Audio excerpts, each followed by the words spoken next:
مين هو عمر لطفي بيك مؤسس النادي الأهلي؟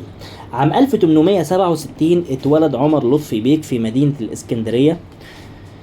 ولكن أصوله ترجع إلى أصول مغربية، أي أنه أصلا هو من المغرب وأهله أصلا من المغرب، ولكنه اتولد هنا في مصر.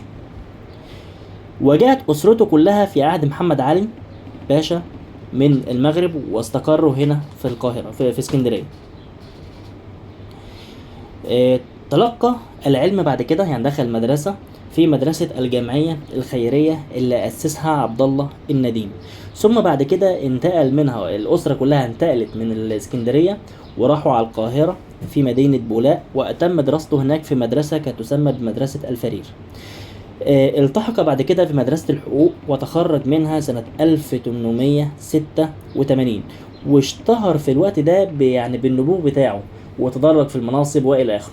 واشتغل أول ما اشتغل كان شغال في قلم قضايا الحكومة، ثم بعد ذلك في مكتب محاماة سعد زغلول، يعني المكتب كان شغال مع سعد زغلول في المكتب بتاعه. ثم بعد كده اشتغل قاضي في محكمة قنا، ولكنه بعد كل ده فضل ان هو يبتعد خالص عن القضاء ويرجع ان هو يشتغل في التعليم.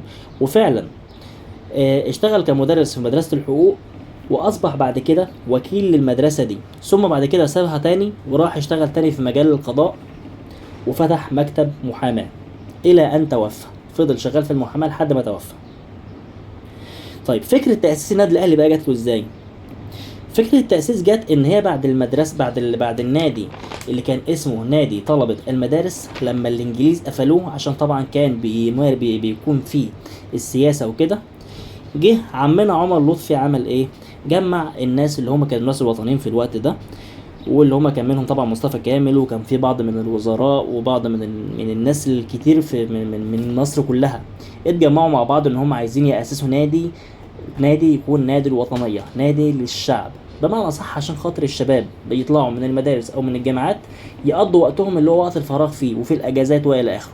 بالاضافه كمان ان هم يناقشوا الصور السياسيه والحاجات اللي زي دي كلها داخل النادي. تمام.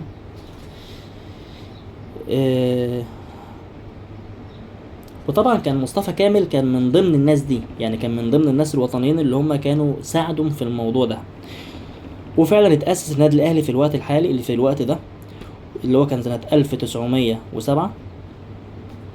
وتوفى عمر لطفي بيك في القاهرة عام 1911، يوم 14/11 سنة 1911، عن عمر يناهز 44 عام، فليرحمه الله.